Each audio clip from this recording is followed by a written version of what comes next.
So I had this idea for a video last night when I happened to glance at Dota Buff and see that Jackson was playing Death Prophet. And I noticed his starting item build. And it was a stick. He had a stick in there. And it just got me thinking about, is stick actually good?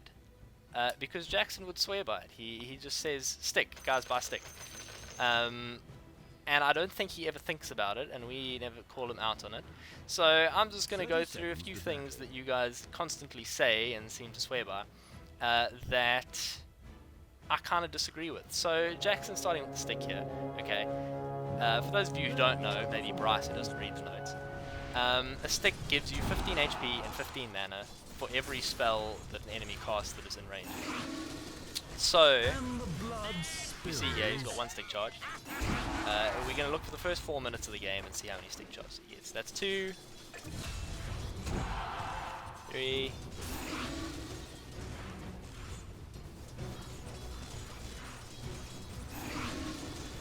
4, pops it.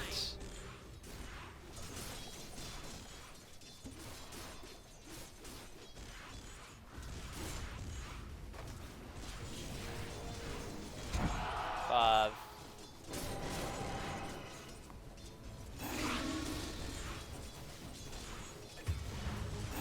6, I think there might have been 7 as well.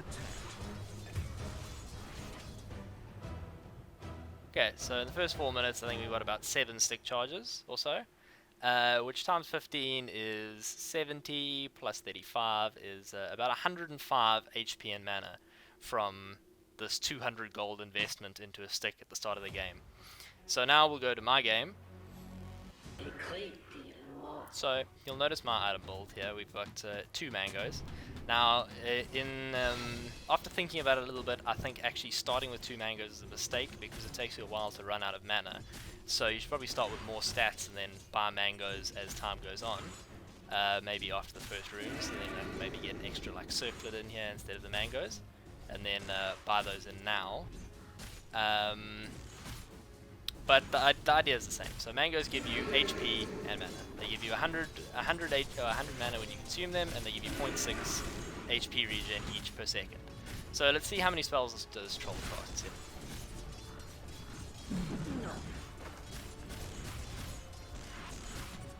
That was 1.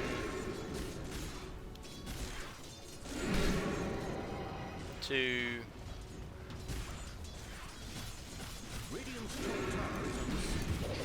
3.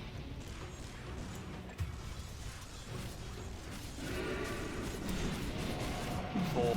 And then we see I've burned my mangoes, and there we go. Okay, so in the about 3 minutes that I held those mangoes, okay, they gave me 200 mana, as opposed to the 75 that I would have got from a stick.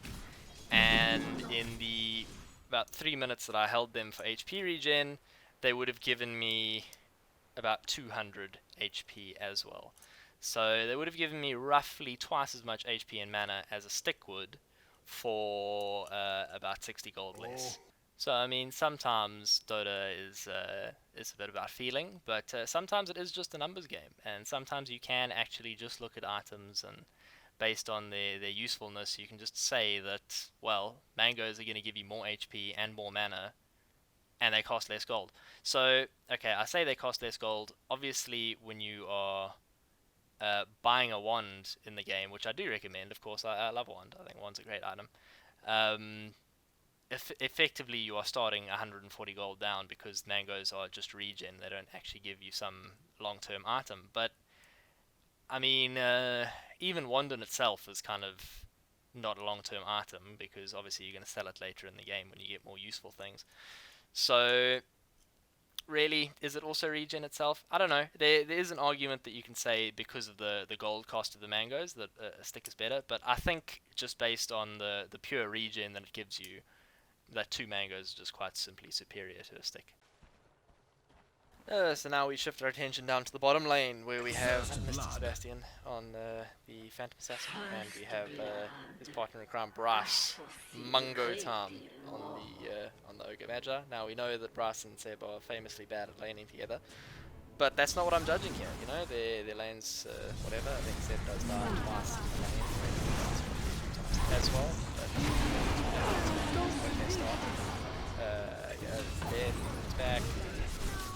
I want to get on to eventually at 6 here.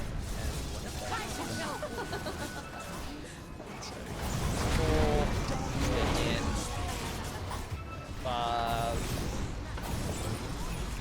5. And now he's got 6. Okay. So now that he's got 6, what can you do on Phantom Assassin now that you have coup de grace?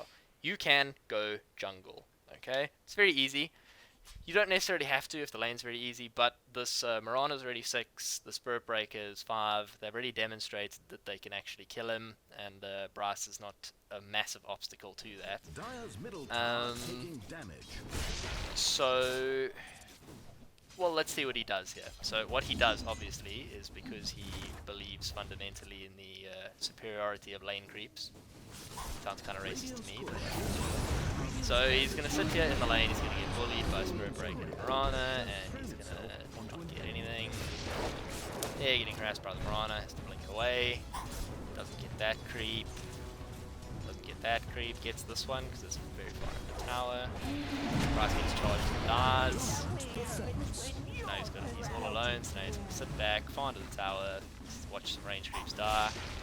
When what he could be doing is he could be backing up, could be going to the jungle, could be hitting jungle creeps, and not have anyone contesting him, not have any risk of dying, and just be getting that net worth up. So now we see Jackson rotating bottom to try and help out, and the Spirit Breaker's got to get runes, so there's a bit of pressure that's been let off him, even though they could be crushing him right now, but because they're bad, you know, you can't account for the enemy team being bad, unfortunately. They're not doing anything. They're just kind of letting him stand here when they could very much be going on him. Okay, there we go. We've got 3 heroes here, and Spirit Breaker does eventually go down. Not. Gets out, Bryce gets a nice little kill, and this gives Seb a bit of space to actually get some creeps. But again, this is this is a brawl. There's no reason for him to be taking these fights. He could just back up into the jungle and hit jungle creeps. Keep murdering. See him, what he's going to do here, pretty risky play because, well, he's got no mana. He walks over to the secret shop, picks up the Perseverance, if there was a ward up there, he's just dead. Spirit Breaker and the Mirana, so very risky. But now he actually makes an incredible play. He TP stopped. This is the best possible play he could have made in this situation, and he's done it. I'm very, very proud. Obviously he's still in the lane, but you know, that's fine, that's fine. This top tower is actually very safe. Very little can go wrong. Now he denies that tower from fairly decently high HP. I don't know why he does that, but he does anyway. And then, for some reason, TP's bottom. I really don't know. He just TP's bottom inexplicably. He's done so well getting top to a safe area of the map to farm. And then he just TP's bottom, gets ganked by the Spirit Breaker and the Mirana, as anyone could have told it would happen. And he just dies before anyone can save him. And that is a colossal throw because he's only about 1,000 gold away from his Battle Fury. Now, let me just explain, Seb, why sitting in lane is bad apart from dying, okay? So, obviously you're correct, lane creeps have less HP and they give more gold for the same HP, but you could just be farming in these safe areas of the map where you have no risk of dying. You know, you've died 3 times already, you don't want to... You don't want to get those numbers up. You could even be farming mid, which is completely open. Maybe the troll kills you, maybe not, but you could definitely at least be throwing a few daggers into that wave if you want some lane creeps. But essentially, okay, so the triangle's average gold per minute is about 338, okay? Compared to, at this stage, in the about 407 gold per minute from just sitting AFK in one lane. So that's about a 70 gold plus, and that's just the triangle, you know? Triangle is very, very easy to farm. You can easily farm the triangle. But if you want the big boy, the entire bottom jungle, that is going to give you 532 gold per minute. That is 132 more gold than you would be getting from sitting AFK in one lane. Now, obviously, the 2 extreme jungle camps on the right there, they're quite dangerous. But you could even knock those off, and you would still be making a hell of a lot of gold, and you wouldn't be dead. Okay, and then because you're farming the jungle camps that no one else in the team wants to take except maybe Pete, because your mid laner definitely doesn't want to take those jungle camps, you are actually opening up farm for the rest of your team. So by sitting in the jungle, you're letting Bryce get farmed, you're letting Jackson get farmed, and you are ramping up the net worth of your team as a whole, not just yourself, so that your team can get more money and can make more space for you so that you can hit more jungle creeps, which is especially important this game because you are getting very hard carried by your mid laner. You have died 3 times so far in this game in the first 13 minutes, and you really need your team to make some space for you so that you can actually get some farm. So instead of soaking up the farm in the lanes, which can help your supports to get levels and gold and items, so Bryce can eventually get to this Midas over here, you can just go and hit jungle creeps and increase the total net worth of your team, okay, while not dying and actually potentially farming quicker than you would in the lane, because obviously PA with her crit, like single target damage in the jungle isn't really an issue once you hit 6. So that's why I'm saying once you hit 6, you can just get into the jungle if you feel threatened in the lane. Because running back into the lane and getting contested and getting no creeps versus just free farming in the jungle it's just a no-brainer. It's really just a no-brainer. So please, Seb, stop being so stubborn about lane creeps and just go and hit some jungle camps. Okay, so now it's last but not least, GG. We lost the tower. Game over. Why aren't you guys defending? I'll let you take a guess who says that one. But essentially, I'm just going to talk about why I don't think towers are important as Pete thinks towers are. So, the way I kind of see towers, and this is not just me, obviously, it's not just my thoughts, I've heard this from, people on YouTube, is towers are important to defend because they're a great place to take fights. Like, the goal of defending a tower is, yes, of course, to defend the tower, but mostly to actually get something from the tower defense fight. Because as you can see in the mid tower there, you've got great places to TP in. You can TP in the dark. It's very easy to get your entire team rotated in there very, very quickly. And because it's on your side of the river, the enemy team can't back up their sieges nearly quickly enough. This bottom tower here, okay, the same.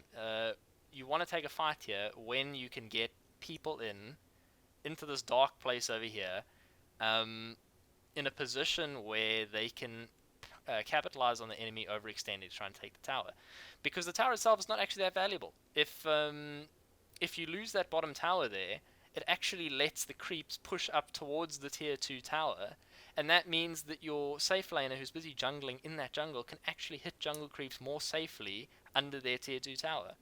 It loses you a little bit of control in that bottom jungle there. Maybe it loses you control of those 2 camps there.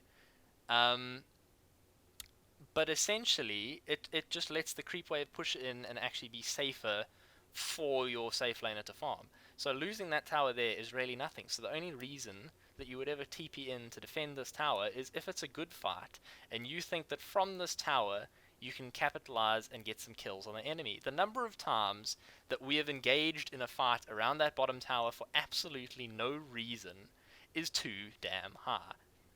Now, that top tower there, the offlane tower, this is pretty much irrelevant in the state of things. Now, it gives you easy access to Roche if you're Radiant. It gives you a nice quick place to TP into. But you can still TP in from the tier 2 tower. You can still easily get from mid and the tier 2 tower to the triangle.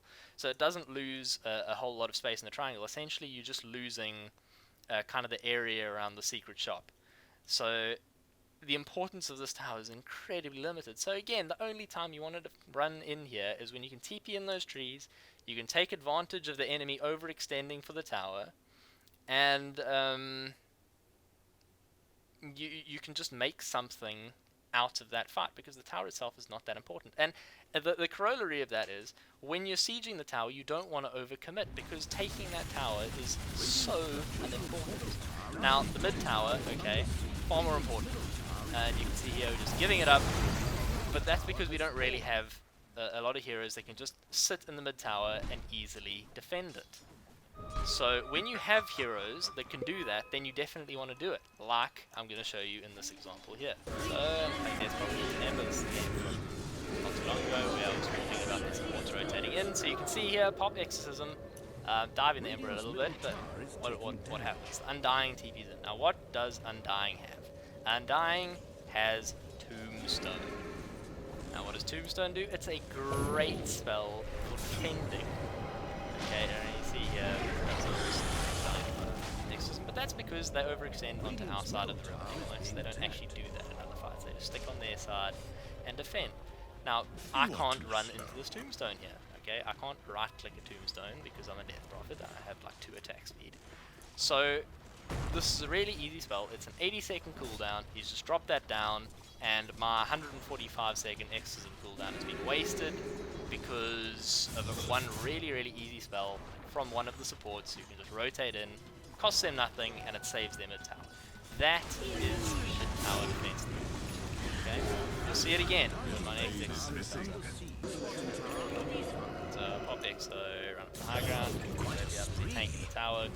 Again, bad at the game.